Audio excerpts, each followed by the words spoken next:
Hello and welcome back to PA Chalk Up. I'm your host Manny, and today we have Coach Smoke, aka Kenna Minnici. Smoke Minnici. That's it. Got it. How are we today?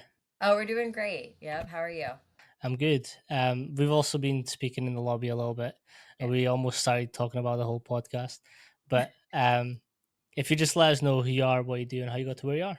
Have you ever wondered how I'm able to run my business, my podcast, and still be able to coach? Well, I use TeamBuildr. TeamBuildr is an all in one coaching software that reduces the amount of time that we spend on the back end of programming, on our Google Sheets, on our Excels, and allows me more freedom to do testing. With this podcast and episodes, I'm actually able to run some programs that I learned through different coaches coming on. To find out how you can use TeamBuildr and how it can apply to your own program, visit the link in the description and catch yourself a 30-day free trial. Just simply use code PACHALKUP, that's PACHALQUP, and start the next stage of your coaching career. Okay. Well, yeah, I'm Kenna Smoak-Minnici. I am the director of sport performance at Army West Point. I'm going on my 8th year here. I started here as an assistant, then associate, and then in my current role now. Prior to this, I had a lot of stops. I was at Marshall University, SMU, UT Chattanooga, Gardner Webb University for my grad school, and then intern at University of Alabama and Georgia Tech. So I've been in collegiate athletics since 2008, and I've worked pretty much every sport at this point. So I'm excited to get Nice. into it. How's the field sort of changed since beginning to now? Um, that I guess like I got into it 2008. That was I don't know, like to think like the Wild West. There was no certification standards. There was no football five rule. So you just had these like massive staffs, and if someone could walk in and just like, yeah, I'm a strength coach. But now we have like grown so far as a field to have like those credentials, and to make sure that, sport coaches aren't like crossing over without like the right education piece to keep our athletes safe and all of that. So I've really seen it grow in that way, just the standards, and like the NSCA grow, the CACCA grow, like our governing bodies, part of the NCAA and NCAA. So that's been exciting. Another really exciting thing that has happened is the opportunities for women in the field, Mm. which is it should be that 50% of our athletes are women. So now we have like a landscape of coaches that represent that percentage a little bit higher. And we have so many coaches that are female crossing over into male sports. And then we've always had male coaches coaching females. So now we're seeing like it kind of just be like, you're just a coach.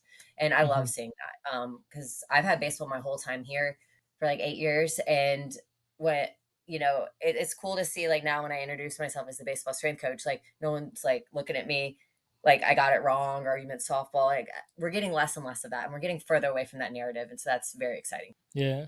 Also, there's a misconception that it's a 50-50 split between male and females Oh, in the world. It's actually mhm. 51-49 to Oh, women. okay. So I also very much support women in sports, and that's pretty much what like my research is on. Um, I'm looking at the menstrual cycle in female athletes and how that impacts. So yeah, it's awesome to see, but I do personally believe that we've still got a little bit to go Oh, of in terms course. of fully acceptance and not making a fuss just because our body parts are different. But this conversation sort of came about with me posting a story up, um, sort of trying to gauge where everyone starts from experimenting new tools or new ways to program, new ways to coach, and how then that trickles down to athletes and how that then becomes part of the program. Um, Again, I know we've kind of spoke about it, but if Yeah. you give us a little pathway to how you experiment with your programs, experiment with yourself, and then how does that trickle down to your programs? Yeah, so I think like we were talking before, like I like organizing things, but we know like sometimes in the weight room not everything leads to this perfect regression or progression of like to where you can map it out like an organizational chart. But my main things is like I make sure I know the difference between like a training adaptation and I train something specific I need to do in training for that adaptation. A lot of those words get like bucketed together, and a lot of rabbit holes you could go down with both of them. But when I'm looking at like doing something specific for my sport, because I work a lot of sports, I've worked a lot of sports in my career. The specific parts are looking at like what adaptation do we know is happening in that sport, and it could be good or bad, and how do I try to combat that to where we get the best out of it. So that could be, if I'm like looking at, I work volleyball, if a sport that jumps all the time, right? They're going to be really good at rebounding and elastic energy and all of that. So I know that's going to happen. But what does that mean on their stability and their mobility and aspects? So then my training needs to be specific to address any concerns that an individual or a team might have because of those trends in that sport. Then, like when I'm looking at baseball, that the shoulder joint, right? We have a lot of discrepancies going on, and a lot of them we can predict. So, and I'm not going to change the movement that they do 120 times, every Mhm. time they're out on the mound. I'm not going to change that movement, and I'm not going to ask the sport coach to change that movement. But I can do things on my end to make that joint better with mobility, stability, and strength to where then we can get those power outputs and be durable like we need to from the adaptation I know is going to happen. And Yeah. then I just go down from there when we get into programming. I think one thing that you're speaking about is that having sport specific exercises and the technique changing. And I think that's what some questions I get when I'm speaking, and I call sport specific exercises bullshit because like we can't do anything more specific than their sport. Like that's just a given. But when we then start messing around with their, it's like banded throws, right, for Mhm. baseball, right? We could do that, but then the adaptation of that could throw off their normal technique, which then instead of improving performance, we're now making them worse because they're not throwing the same. They might Right. things might change. Load changes the gravity and where they're actually landing with their elbows, with their shoulders. So when we then start messing around with that, like because of these adaptations that we're trying to elicit, we're actually changing the technique. And I think that's a brilliant point that you put up. Like I'm not going to tell them what to do on the mound. I'm not going to tell their coaches to change it. Yeah, I really like that. Yeah, and then to touch on it a little further, I'm really big, like Dr. Anatoly Bondarchuk, that pyramid is pretty much how my brain works. Like if we're talking like organization, it is literally like you work your way to specificity. See, I can't Specific. even say the word, to be as specific as possible. So the bulk of my work is down in the bottom of that foundation. Like we need the attributes. We need to get stronger. We need to maybe put some body weight on, or get some general work capacity and all these systems that are going to be called for when they actually get to that point in the year when they need to be specific. So, I feel like you need like the green light to move up the pyramid. If you have someone that's not strong and can't control their body weight, they don't need to go up. And then when we're talking, you touched a little bit on like changing their throwing mechanics, but then you see everybody throwing med balls. I absolutely Mhm. love a med ball, but that alone isn't going to get it done. And I need a green light to know that you can't throw anything with me until you can brace, you can maybe do a Mm, pallet press, you can do the anti-rotation work, and then I'm gonna make you pretend to throw a med ball. Like I look lot of Lee Taft stuff to where like you fake slam it, and then I'm gonna look at how you decelerate your body, and then maybe by mm. month 3 in the fall, then I'll let you throw something like with me, like a Yeah. med ball. So like I, look at it that way So too. there's a That really step process to, right, you start here, this is your foundation. Okay, right. this is level one, level two, Hmm. level three. Now you get into the specifics of Right. it. And then so in my mind, I'm like working my way up the pyramid with my accessories. And I'm doing the same when I'm thinking of like pushing and pulling, and to where, we see all these fancy landmines. I love a landmine. Mm, However, when I get my athletes back in the fall, they're going to be doing like maybe just half kneeling, their opposite hand on their low back so they can feel their air getting their all 360 around their belly before they press it, making sure they're getting this good scapular glide, and then they can go to one knee, then they can elevate that knee, and then they can start adding the triple extension in with it. So to where when we're doing the the fancy like landmines and medicine ball throws, and everyone's like, "Oh, your program's so sports specific." I'm like, "Oh no, no, we just like touch it in points of the year. The rest of the year, I need to make sure that we're robust enough Mhm. to withstand the volume of movements with the rotational patterns that they're going to do on the field." So I don't know Yeah. if that kind of answers how No, no, I, yeah.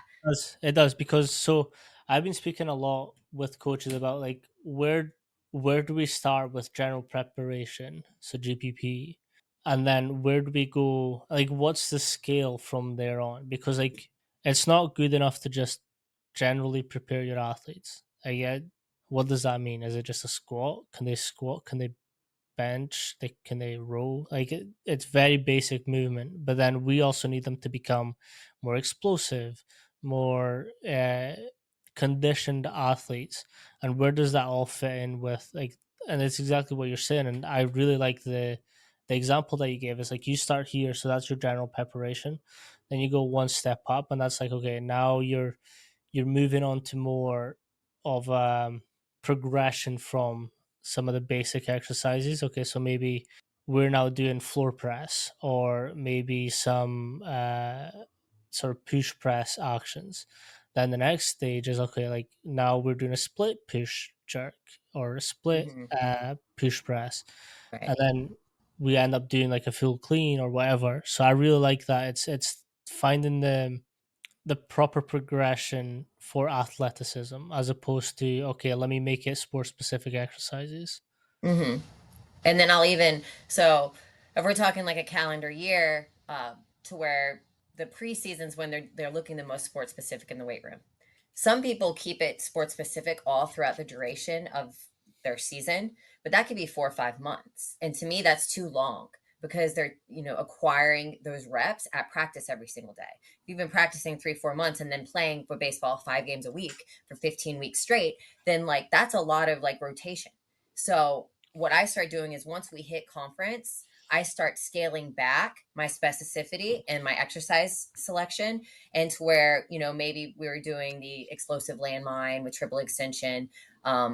We'll get triple extension at some point when they walk in Mhm. the door, we'll say. But like my accessory work then starts getting, like dummy down almost to where then we're finishing when we try to peak and playoff, which, we've had success, I would say, like the physicality in playoffs to where they're doing anti-rotation work with me when I see Mhm. them because they've gotten enough rotation. Like we're winning ball games, we're going deep in postseason. Like so, I need to do anti-rotation because then they're going to lose that general work capacity of those mechanisms.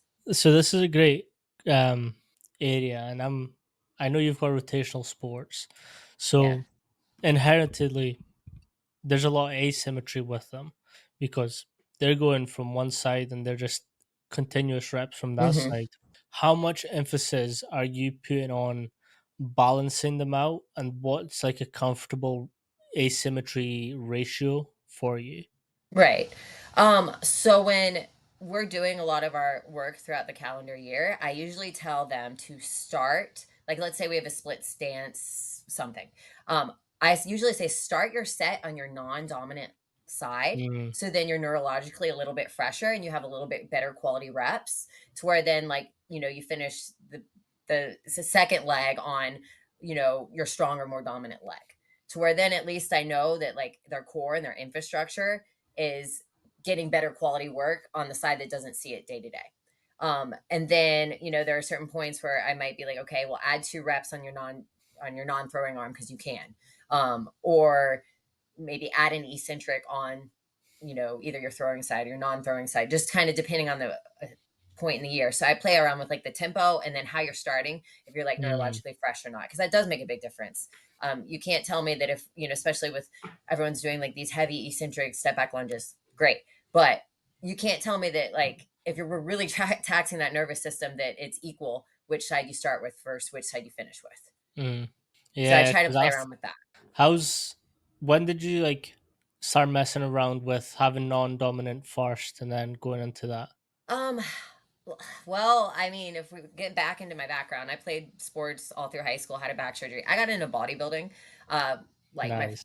senior year of high school, because like I kind of back surgery, lost a bunch of weight, and then was like, oh, you should do this because I've been lifting. So I guess I had, whatever. So I did it. And then I honestly, I pull from all my things, and that if, you're not a very good bodybuilder if you don't know how to balance Balance out out.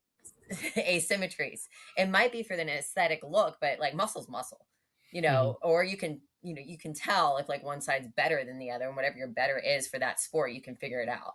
Yeah. So I spoke with Tracy Zimmer last year, Okay. and she also done bodybuilding, and she done a lot of powerlifting and all that. Yeah, I And powerlifted and strongman, became a mom, now I'm running marathons. I love to compete. yeah, she's the exact same. Like she was telling me some of her workouts in the lobby, and I was like, "Fuck!" She's still chasing after it.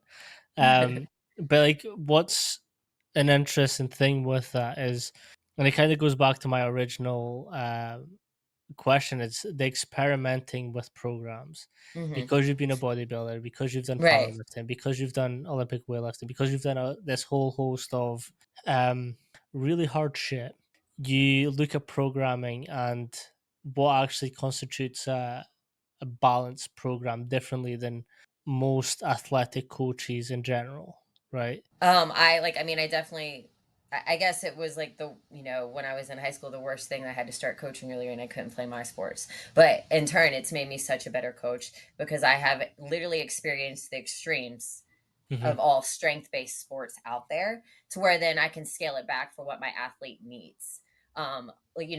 We'll talk baseball again. I do a ton of accommodating resistance, like probably Mm, more so than your average strength coach in the college sector. We pull sumo a ton because like that was like my bread and butter. So if like, you got to coach what you know. If I can't coach it, then who in the world is supposed to be able to? Is kind of what I tell myself, right or wrong. So then, instead of like Olympic lifting for a lot of like my pitchers or maybe just anyone who want to protect my wrist and my elbow, I might instead of just keep doing the same clean pull or high pull, we then might just instead sumo deadlift, and then we might do it. I have a whole progression of like through in season to postseason of doing it with bands and chains, and then you know pairing it with jumps, pairing it with medicine balls, like throughout the course of like the season. Um, so like that, I don't think without my powerlifting background and my experience in competing at a high level that I would have been confident enough to go outside the norms to pull from that. mm. Yeah, it's also interesting you say sumo deadlift. So sumo gets a lot of shit. I love it. Um, but so I like to experiment with my programs in a sense that I'll try different lifts to see if I can improve the main lifts. Hmm. Right. So I did a block of sumo where I think it was either a block of 6 weeks or 10 weeks where I was just like pulling sumo. Like that's all. Hmm. Like all my pulls and were coming from sumo uh, positioning, and then after that I did my normal blocks of just conventional deadlifts. They got Hmm. stronger. Oh yeah.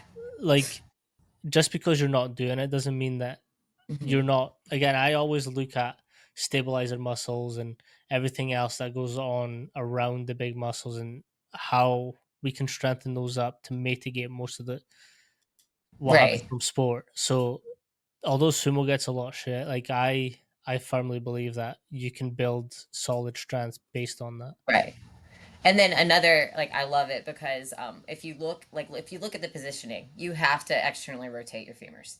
And when we look at, once again, working to baseball, I would get a middle infielder and be like, okay, little freshman, let's teach you how to squat. And their stance would be like super duper wide because that's the position they are in the field all the time. So then I'd be working to like, let's bring your squat in, let's bring your squat in, and then I was like, you know what, let's just like if you want to look, it looks more like the position they're a shuffling position. And then if you look at the weight, like you have to screw your heels in, Mm, right, to open up your hips. That is like lateral force component. And we know we need lateral strength. So I feel like I'm killing two birds with one stone if I sumo deadlift. Like I'm getting the internal and external rotators in my hip that I'm not going to touch if I'm just, especially like doing an Olympic style squat or doing a conventional deadlift. yeah, no, I love that. With baseball specifically, how are you dealing with their speed and acceleration demands? Um, I guess so. it is very hard in the college setting to, or at least I've never been anywhere to where my speed days don't get slashed. If Mm, someone else can speak for that, but I feel like that's the first thing that we get cut. Not that we don't prioritize it, but whether we put it on the front end or the back end of practice, I might have my 45-minute plan and go out there, and then coach be like, yeah, I think we just got to get into it a little bit quicker today. We got to, as far as like the mm, baseball work. So I try to break it up into, in my head, I need, once again, the organizing skill set. I need like basically to fill 9 buckets. And that's going to be like a plyometric component. That's going to be a linear component. And that's going to be a lateral component. And then within those 3 components, I need to make sure that we have some extensive work or build work capacity demands of it. mhm, Uh, and then I need to make sure that we're explosive in it and, getting high output. And then I also need to make sure we have some technical work within those 3 scopes. So I basically have like a 9 bucket system that, in my off season I need to hit somehow or another. Could I do, let's say, some of it can be done in the weight room. I'm touching some pogo jumps and then maybe some 10-yard starts in the weight room. So that checks off a few buckets. So then when I actually get out to the field, I don't have quite as much I have to touch. And then I like mm, to kind of, once again, like organize it, if you're familiar with the tier system, yep. as far as like lifting, how, you'll have, you know, max effort, dynamic effort, repetition effort, and then it kind of rotates through the 3 days. I do the same thing with my speed work. I find my 3 days and then just Mm, rotate through. So that way, if a day gets slashed, it's not like I didn't touch linear, I didn't touch lateral or plyometric work. I touch them in some form or fashion. I just might not have gotten in the extensive, intensive, or just work capacity work of it mhm. that week. And that's how I've kind of like covered all my bases, if you will, to make sure I still get enough of it in. Yeah. So that's something I've always found. And again, each coach does it differently. Yeah. But it's fascinating because they don't have a long distance to run, Hmm. but their reaction times and their, again, I've watched one full baseball game, and they're kind of sly on how they steal bases and run from base to base. So I always like that aspect of it. But Right. it's like as soon as something happens, you either have to run to the next base or come and save yourself from being out Right. and touching the base. So Yeah. it's always like, how do you work that type of speed and intensities when, again, it's not a big distance, but you're having Mhm. to be very reactive to it. Right. I mean, I love doing a lot of different positional starts to where like you have half kneeling. Mm, We could do like in a bear crawl start and then have them like try to get up from there, try to get from a push up start. Cause like, if you slid and then like, oh, a pass ball, you have to get up and go. So I like them to be comfortable being uncomfortable in ways that they are asked to start running. And then I absolutely, we call it like coyote and rabbit. Well, I'll have like a line of guys be 5 to 7 yards in front of the line behind them, and have one maybe starting a push up position, one in a half kneeling position, and maybe you go on reaction of the first guy, or maybe you go on reaction of the second guy, or maybe you go on a hand clap, or what. However, we just will play around with that, and I feel like that is the best quality work because they get to compete. again, I think that's a very underrated utilization of training modalities. Like, if you can make games and competitions out of anything, like you'll just get that little extra juice from them. Right. Yeah, like people you didn't think would be able to move like that start moving if their buddies like chasing them down. Yeah. Um. So I've recently heard Steph Mock um speak on how she deals with the demands of um baseball now, and she's in with the Houston that she's in just now. She's got Yeah. like maybe 5, 6, 7 games a week. Hmm. And I was kind of listening and asked further questions on how she breaks that down. How do you break down in season when they do have like 4, 5, 6, 7 games a week? Right. We really have to differentiate like pitchers and hitters at that point because they really have a different demand of schedule, and because the hitters are going to play every single day essentially, and then the pitchers, especially a starting pitcher, that's going to be a different like template than a like middle reliever or a closer because they're going to pitch multiple times a week, but it's not going to be as many times as like a hitter is going to hit or play the field. So the like when it comes to my starting pitchers, they have like a 7-day week. So that would be like, American football or whatever. Like the next day is either, depending on the individual. I have some older guys that like a full day the next day for like recovery and regen. I have some guys that want to get after it and that to be their heaviest day, and then the recovery day be after to kind of like reset themselves. But they're going to have like a 7-day rotation. And then like the middle relievers usually like say they hit 30, 40 pitches in one of their outings and they're shut down and then their 7-day cycle starts. Mm, However, we might have to condense it if, say they pitch Sunday and then they have to throw again Friday because something happened, or so that one. But I manipulate the volume to where it won't mess them up. But that is going to be a different schedule. And then, like, as far as with the hitters, I very much have, I can't speak for MLB, what Coach Mock is doing, but I can talk extensively, like, on the college world. So you're going to have a weekend series, right? Whether it be mm, Friday, Saturday, Sunday, or maybe 2 Saturday, 1 Sunday. Um, and then you will have a midweek, usually Wednesday, maybe Tuesday.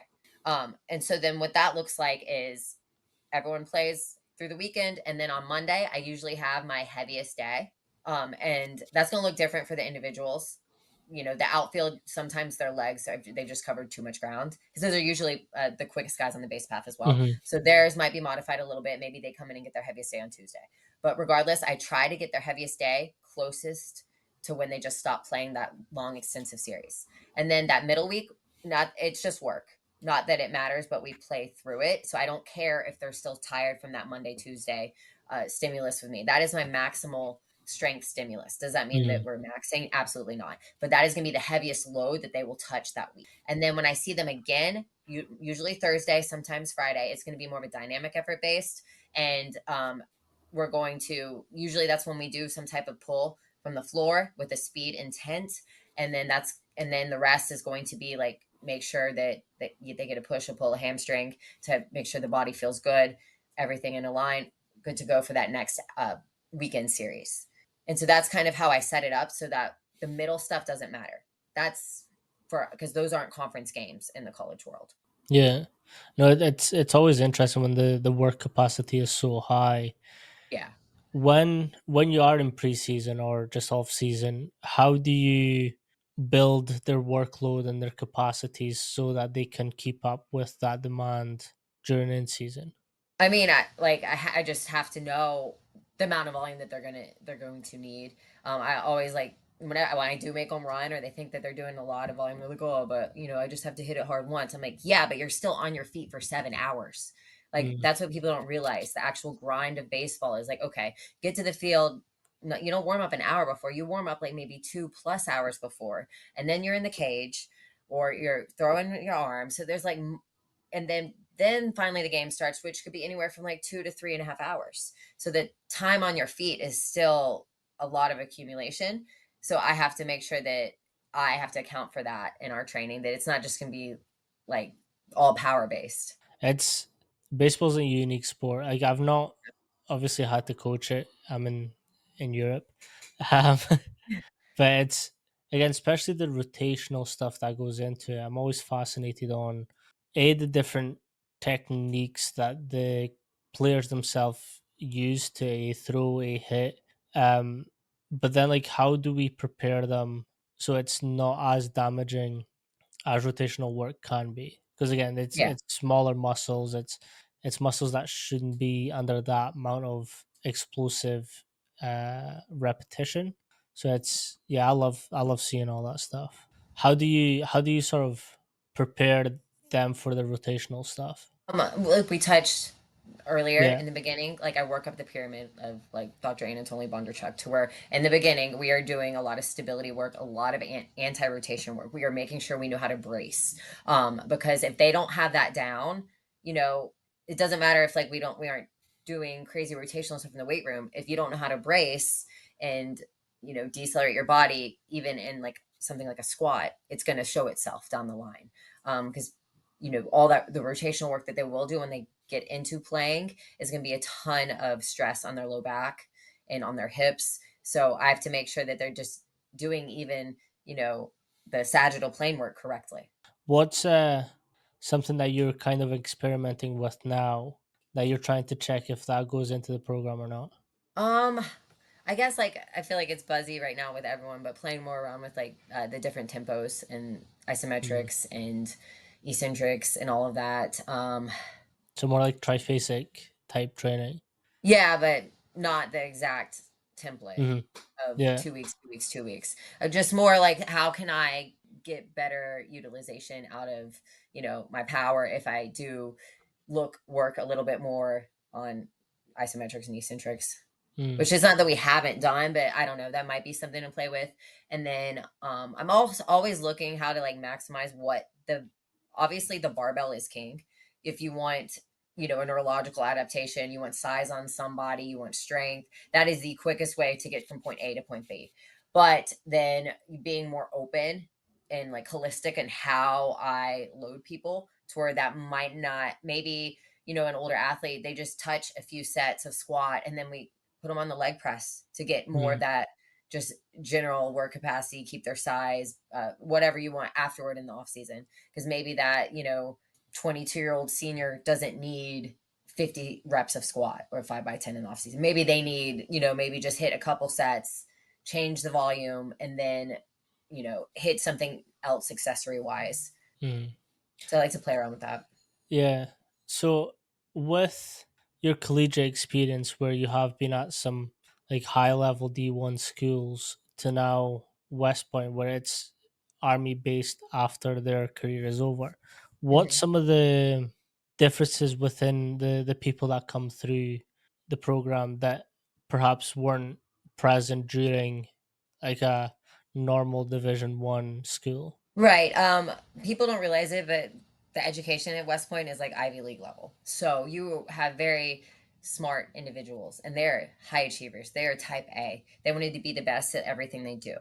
Um, and they're good at a lot of things, right? If they were able to get in here academically, then they are smart. So all their like sport goals also have to line up with like their academic goals, their career goals, because it's not like everything you do at West Point is going to factor into then where in the country that you serve and get to fulfill your goals after in the big army. So like you can't mess around. You can't, just fail a class and take it over again. Like there's big repercussions that are going to stay with you. It's not just like, oh, your GPA lowers, no, your class rank lowers. So where then you don't get to pick where you go after you Mm. graduate or you're down the totem pole. You don't, and then that's going to affect your whole career path. Like if you don't get to branch where you want to in the army because you didn't take something seriously here, that's going to stay with you. So I have to realize that they have their physical goals as far as military, they have their academic goals for military, and then they have athletics as well. And they want to be great at all of them. And so sometimes if I feel like I'm not getting the output or the effort in the sport world, I just need to pull them aside and ask, like, hey, what's going on? Mm. And then a lot of times it's like, oh, well, we have all these acronyms for just say like a test or a quiz. I have this and this and this and this project doing this and this. And I was like, did you sleep last night? Okay, take a deep breath. All right. Why don't you come in a little early tomorrow and then you have the rest of the afternoon to, just hunker down and study. So like, I think with them, it's never that they don't want to give effort. They feel they have to give effort to so many things. Mm. And it's my job to manage that to where Yeah. I'm only helping and not hurting. No, that makes sense. So with the sort of taking accountability for everything that they do, how does that sort of then impact their like obviously they have to balance like the classroom stuff, the performance Mhm. stuff, and because they do have physicals and all these tests, how how do you take that into account for your sessions? I mean, you have to, or you'll fail here. And that's where like I lean in on my experience. I've been here 8 years, so I've seen like the whole, 47 months of like once a freshman gets here to when they graduate of what that looks like. I know, the demands of the physical courses they'll take freshman year versus senior year, and then, you know, I have to work around that in some extent. A lot of that is in the off season, not while they're actually playing in competition season to where like the physical like ACFT, IOCT tests that they have to take. But like that affects like your off season. So you always have to try to find more information and to stay a step ahead of it. And maybe your perfect plan, oh, we're going to max out on this day. Well, like, too bad they have to run an ACFT, which is like a 2 mile, a max trap deadlift, sprint drag carry, a medicine ball throw, not a medicine ball throw anymore. But like, they have this gauntlet of tests. So it's like, well, maybe we just do it the week before. And yeah, I lose a training week of peaking, but like in the grand scheme of it, they're getting a training stimulus. It just might Mm. not be what I want the next week. With most schools, it's school first, performance second. Um, how does that sort of differ to West Point? Well, I guess like with the school, you have, the school work, and then you have like the physical grade that they have as well, Mm. which is going to be like, you know, their physical fitness tests. Yeah, And then what they do in the summer training, and their PE classes, they're called something else, but if you will, they're like survival swim, they have combatives, they have, you know, boxing, like they're doing hand to hand classes like combat stuff. that Yeah, on top of like your off season program. damn, that sounds wild. That Yeah. sounds intense. As Yeah. yeah. Have you experienced? So you said that when you see that there's something not quite right with them, and you say like you sit them down, have a conversation. How how does that change the communication between yourself and the athlete when they are seeing that yes they have to keep up these high demands, but actually coach lets me puts things in place to help me a little bit further. I mean, that's everything. Like, we've mainly touched on like the knowledge, the professional knowledge aspect of programming. But that is such a small percentage of like what I Yep. really do. It's those interpersonal relations and those intrapersonal relationships within the department and all the programs that really are like what give any coach any success. They're not gonna work for you if you don't know you're gonna work for them or that you have their best interest. And so me asking about their day and trying to figure out the whole big picture of what all they have going on is me caring about them as a person and caring about their career and their whole life outside of sports. And that's going to go way further than what I put on a piece of paper for them to do in the weight room. When they come in as freshmen, what sort of expectations and conversations do you have with them to prepare them for the program and the ability to be like, hey, this is actually although it's a performance educational high standards, but you can actually come to me like we have a open door policy type. I mean, you just say that right there. We have an open door. If you need anything, just come talk to me. And I think it's like the older athletes then will be pushing them to me, or they'd be like, "Hey, go check on so and so, coach," and then I will go do Mm. it because, like, I think your biggest advocate is like your older athletes that you those 4 year relationships with, because they're gonna see those younger athletes who's struggling or who maybe isn't quite fitting in or something's going on, and then they be a little buzz in my ear to like go double check on them. I've always found that interesting. So the first kind of industry book that I read was Conscious Coaching. And like that was right at the start of my career. And I was like, Right. that prepared me for the human side of this industry and like identify who you have in your weight room. Like, can I Right. tell them, can I challenge them, or do I need to be a little bit softer on them? Like, because you'll have some athletes where you'll be like, I bet you can't do this, knowing that that's going to elicit the fuck you, Right. I'll prove it wrong. Or Mhm. do you have the kids that have had a rougher upbringing and you're just like, hey, let's take it easy and let's work through this. I think you just kind of have to find out with like your athletes, is this someone that like they want to prove everyone wrong, or Mm. is this someone that wants to prove everyone right? If it's someone that wants to prove everyone right, like, okay, I can be more of the like, I believe in you, let's do this, like, or like you just said, just says like, oh, you can't do this, and like that challenging piece of the people want to prove someone wrong. So it's just getting to know the individuals. What's one piece of advice that you would give new strength coaches or people wanting to come into this industry? I guess let's see, like, motivation is like, I don't know, pretty much worthless. It doesn't really mean anything. You have to be disciplined and you have to be consistent, because then you build momentum to actually be someone worth trusting. Yeah. Because anyone can wow someone for a month, 6 months, whatever. It's if you want to have a lasting career, you have to like consistently be disciplined with trying to get better. How important has it for you to actually demonstrate to your athletes that you actually do this shit as well? I mean, I don't know where I'd be in coaching honestly without it. And I don't know if that's like the right answer to say, because I would like it to be like it's just like, oh, my coaching ability speaks for itself, like, but whatever. Part of it is that buy-in, and like when they know that I've never like not competed in anything, I've just shifted what I've done based on the phase of life. They know that like whatever crazy workout I can come up with Mm, is not going to be like what I asked myself to do. Um, what that's going to be has probably been a lot harder, and that's letting them kind of like see all the sides of me. You know, like I tell them about when I'm about to do something or compete in something.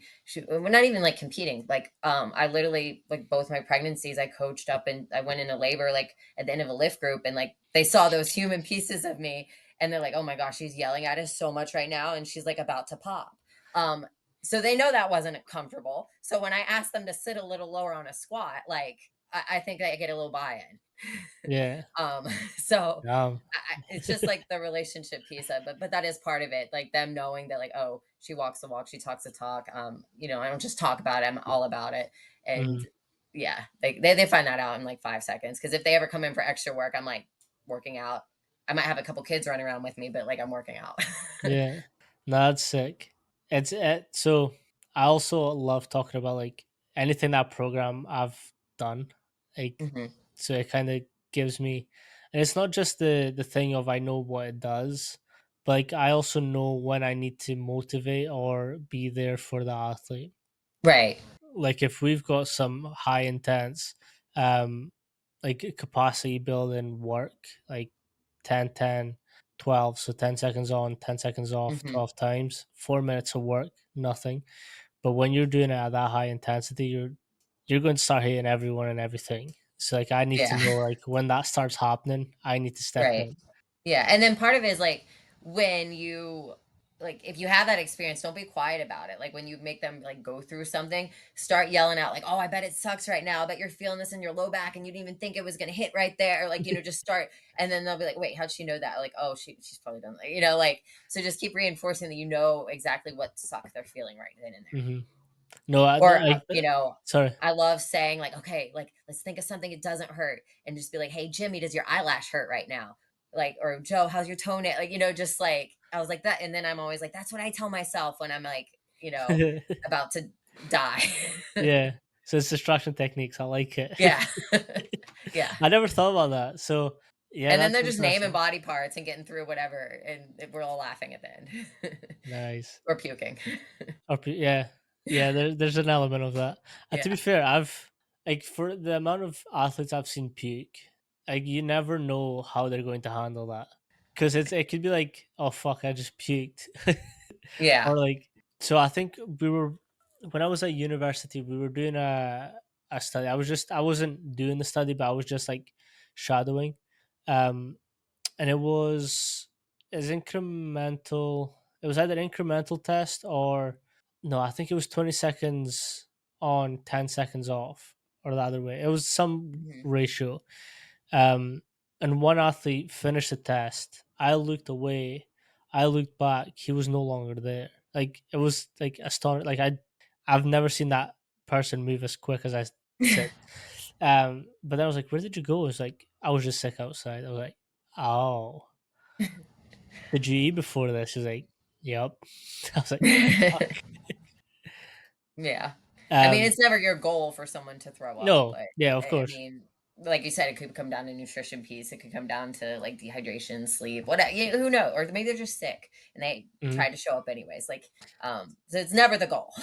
Yeah, no, I also do think that there's a big hydration component of it. So like sometimes athletes just overload themselves on water before they Yeah. start, and Right. then it just comes back. Like your body doesn't know what to do with it, so it just Hmm. expels it.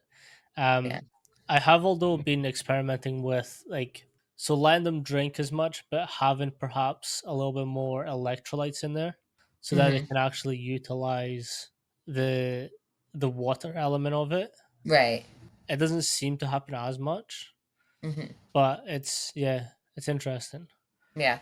No, that definitely seems like it would help. Yeah, no, I appreciate you so much for coming on today and Of spending some course. time with me.